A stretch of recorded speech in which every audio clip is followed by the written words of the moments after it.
Hello gals and guys, and welcome back to another episode of Cursage Gaming. For today's weekly creepypasta, we will be going over a Nintendo creepypasta titled Nindeathdo. Now, this creepypasta is fairly bloody, so if you're squeamish, then you should probably turn away from this one. With that being said, let's get into Nindeathdo.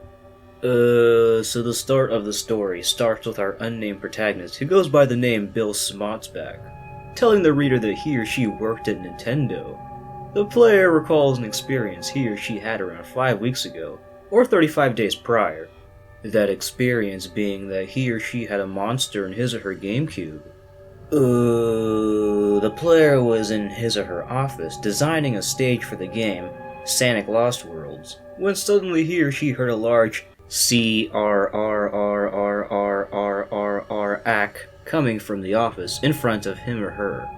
The player being the absolute mega alpha chat he or she decides to investigate. The player was horrified to see red blood all around his or her co-worker, Dave's office. There was a trail of red blood leading from Dave's office to a dumpster which revealed Dave's twisted and mangled dead corpse.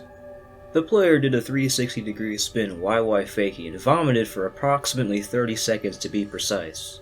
After the player 180-degree ladder stall no-scoped the floor with his or her puke, he or she saw that his or her boss was standing behind him or her with the bruise, spelt B-R-U-S-E, on his shoulder. The player's boss told the player that Dave hit him exactly 15 times approximately with an old GameCube repeatedly shouting, "I quit, I quit, I quit." The boss then handed the GameCube to the player, saying that they don't have any more use for it since games weren't being made for it anymore. The player jizzled at this revelation and quickly went back to his or her office, feeling anxiousy to try out his or her new GameCube. The player opened the top, and to his or her disappointment, there weren't any CDs. Fast forward to about 5 hours, 32 minutes, and 79 seconds later, the player finished his or her work shift and drove in his or her El Camino to go get some new GameCube games. As the player was driving, the GameCube's top opened and a game magically appeared in it. The light reflecting off the disc hit the player's eyes, which temporarily blinded him or her. Due to him or her not being Daredevil, he or she crashed his or her Pontiac Aztek into a sequoia tree. The player was knocked out and was unconscious inside in his or her Chrysler 300 SRTA. The crash lodged the disc into the player's forehead. The player woke up in a hospital with a huge scratch on his or her forehead where the disc originally was. The player spent exactly 3 weeks, 18 days, and 75 hours in the infirmary. On the 4th week, the player was allowed to leave and walk to the store, which took around an hour, due to no longer having a vehicle. That vehicle in question being a 1997 Cadillac DeVille. Upon walking inside, the player noticed that he or she had no money in his or her wallet. Absolutely schmiegelmeistered by this, the player walked back to his or her house, which also took an hour. Upon walking through his or her front door, the player looked inside of the GameCube and saw that Super Mario Sunshine was inside. The player then started up the GameCube. Upon starting up the GameCube, the iconic GameCube intro played. For those of you who forgot how the GameCube intro was, then I'll show you myself.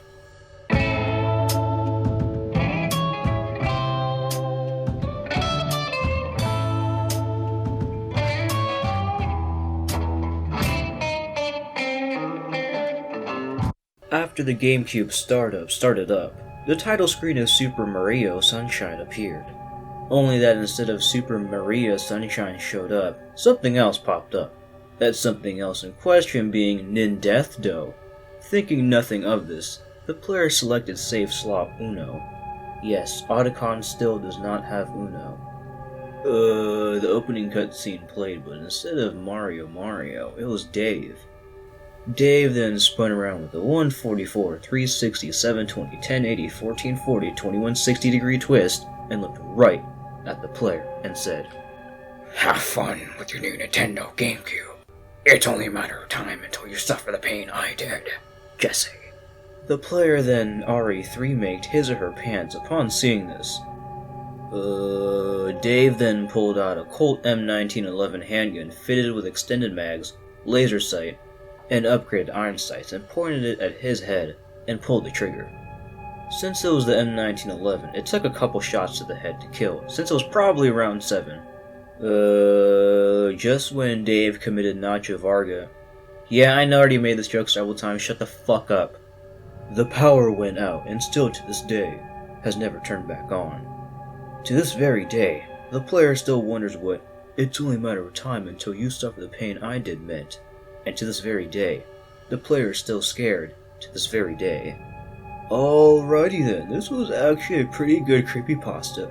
I did not expect this story to suddenly turn into a Mario story.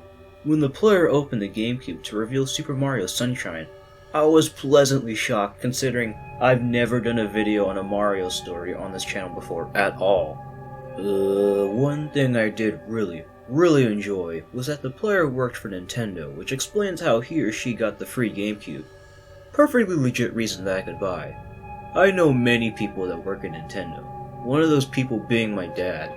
The author does an acceptable job at describing the horrific and gory detailings of the horrific and gory scenes. The way the author described the bloody mess in Dave's office to the mangled body found in Zobriar's house, dumpster, was done so well that I easily envisioned it in my mind. The author also shows how creative he or she is with the name Nindeathdo. That name is so original that it puts Zack Snyder's Blood Wistow to shame. The name itself, Nindeathdo, incites a curious response to the readers, which makes them curious and want to read the story to understand what Nindeathdo is all about. This story isn't all sunshine and rainbows, you know.